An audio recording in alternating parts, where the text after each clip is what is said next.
አዜብ ቅዳሜ ዕለት በትዳሯ ሰማይ ላይ የተነሳችውን ትንሽ የጸብ ደመና ሽሽት ልክ የጦር ስደተኛ እንደሚመስል የጭንቀት ጓዟን ጠቅልላ ወደ እናቷ ቤት ሄደች።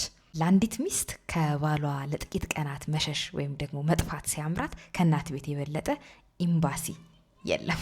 ጎረቤቶቿ ልክ እንደ ዶሮ ሲጮሁባት፣ አክስቶቿ ደግሞ ልክ እንደ ጠቅላይ ፍርድ ቤት ዳኞች የሞራል ጅራፍ ሲከራከሩባት፣ ጓደኞቿ ደግሞ ራሳቸው ሊወጡት የማይደፍሩትን የፍቺ መርዝ እንደ መድኃኒት ሊያዙላት ይችላሉ። የእናት ቤት ግን ለምን መጣሽ የሚል ጥያቄ ይልቅ በቡናና በዕጣን ጭስ እንዲሁም በፍርፍር ሰላም ይቀበላታል።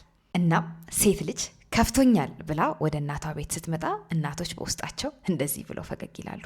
አንዲት ሴት ወደ እናቷ ቤት የምትሮጠው ከባሏ ለማምለጥ ሳይሆን በምን አይነት ብልሃት ይቅር እንደምትለው ልምምድ ለማድረግ ነው ይላሉ እናቶች።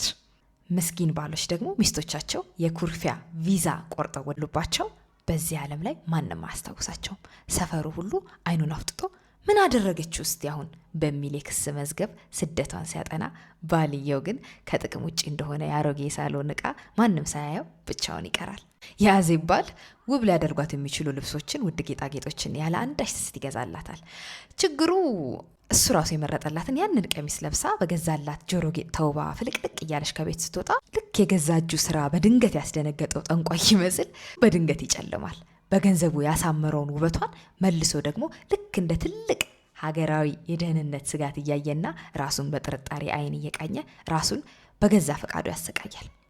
አዜብም ሁሌ በተለመደውና ሰልችቶት በማያውቀው የቅናት ተንኮሳ ሰበብ የክሪቱን ሙሉ ግን ስታስብ፣ የቃላት ጂምናስቲክ ስትሰራ፣ ጥፋተኛ ሳትሆን ንጹህ ነኝ ለማለት መከላከያ ስታሰናዳ የረባ እንቅልፍ ሳይወስዳት አድራ ንጋት ላይ ሸለባ አደረጋት። ብዙም ሳይቆይ የእናቷ ጓደኛ እንዲሁም ጎረቤታቸው ወይዘሮ ወርቄ ነጎድጓዳዊ በሆነ ድምጻቸው ከእንቅልፏ በድንገት ተቀሰቀሰች። ያ ድምፅ ለጆሮ የሚከብድ ቢሆንም አዜብ ግን ስትሰማው እንቅልፍ ባልጠገቡ አይኖቿ ፈገጋለች።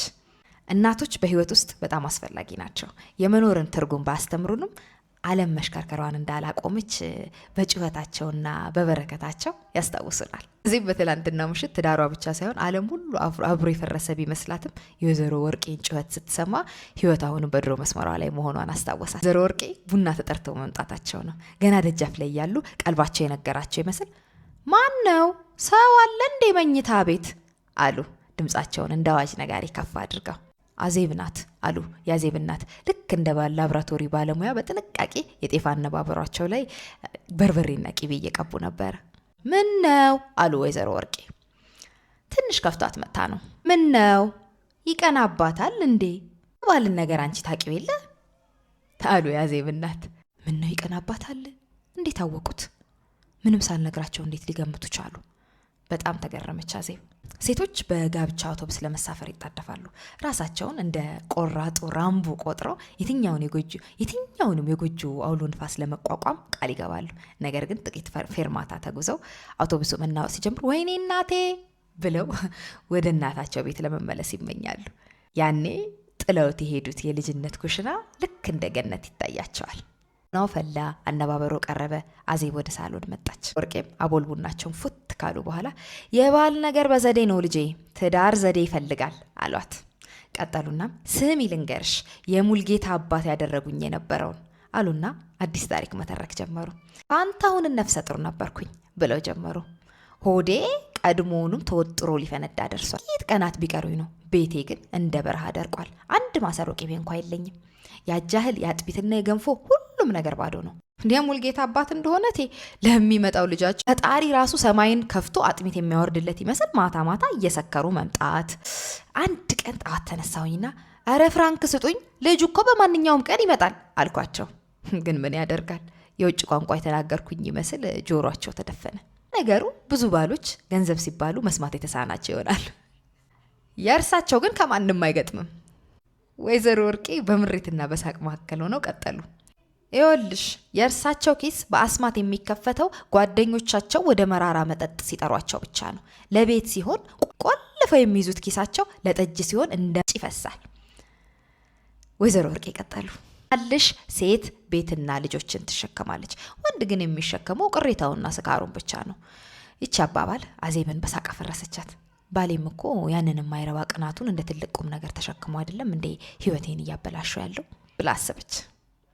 ሞለጃ የሚሆን ገብስና ቅቤ መግዣ ከልክለውኝ እርሳቸው ግን በአውሎ ንፋስ እንደሚንከላታ ጀልባ እየተወዛወዙ ሰክረው ቤት መጡ። ገና ወንበሯ ላይ ዘጭ ሲሉ አንድ የሴትነት ዘዴ ብልሃት መጣልኝ። ካፖርታቸውን በደግነት እንደማነሳ መስዬ ከኪሳቸው ውስጥ ያቺን 50 ብር ሰጥ አድርጌ ያወጣኋት። አስቢው አዜብ፣ ከነፍሱ በላይ ገንዘቡን የሚጨብጥ ሰውዬ በዚህ ስካር ውስጥ ምንም ነገር አላስተዋለም። አየሽ፣ ወንድ ልጅ ሁል ጊዜ ገንዘቡን በልቡ እንደያዘ ያስባል። ነገር ግን ከእጁ ወይም ከኪሱ በዘዴ የምታወጣው ሴቷ ነች። ደግ አደረጉ አለች አዜብ በወይዘሮ ወርቄ ብልሃት እየተደነቀች። ኦሆ ምኑ ተነካና? ቆይ ልጨርስልሽ እንጂ አሉ ወይዘሮ ወርቄ። እኔ ደግሞ ያቺን 50 ብር ይዤ ሲነጋ ከገበያ የምገዛቸውን ነገሮች ስደለድል አደርኩና ጠዋት ፀሐይ ስትወጣ ወደ መርካቶ እብስ አልኩኝ። የአጥሚት እህሌን፣ ቂቤን፣ ለልጄ ሽንት ጨርቄን ገዝቼ ስመለስ ወይኔ ልጄ ደስታዬን አትጠይቅኝ። በመንገድ ላይ ጠፋ ወርቅ ያገኘሁኝ ያህል ነበር የሆነብኝ። እጄ ሞላ፣ ቤቴን በረከት ወረደበት። ናልሽ ያን ቀን ቤቴ በጣንና በቂቤ መዓዛ ታጥኖ ነፍሴ ምርክት ብለዋለች። ይሁንና ማታ ማዕቴ መውረዱ እንደማይቀር ልብ ያውቀው ስለነበረ ሙሉ እህሌን ስወቅጥ ቂቤን ሳነጥሮ አልኩና ሲመሽ ጎኔን አረፍ ከማድረጌ በሩ በኃይል ተደበደበ። እሳቸው መሆናቸውን አወቅኩኝ። ያለ ሰዓታቸው ለምን እንደመጡ ለምን በሩን ሊሰብሩት እንደደረሱ መች ጠፋኝ እናቴ። ያቺ 50 ብር ከኪሳቸው መጥፋታቸውን አውቀው ደማቸው ፈልቶ ነው የመጡት። ሊገድሉኝ ነው፣ በሽጉጥ ሊፈጁኝ እያልኩ በጓሮ በር ወጥቼ እናትሽ ቤት በረርኩኝ። እዚህ እናትሽ ጓዳ ተደብቄ ጆሮዬ እንደ ጥንቸል ጥዬ ማዳመጥ ጀመርኩኝ። የፈራሁት አልቀረም። መሬቱን እያተረማመሱ በሩን ሳያንኳኩ በድንገት ገቡ። ያዜብ እናት ቀጠሉ። አቤት ያኔ ማስፈራታቸው!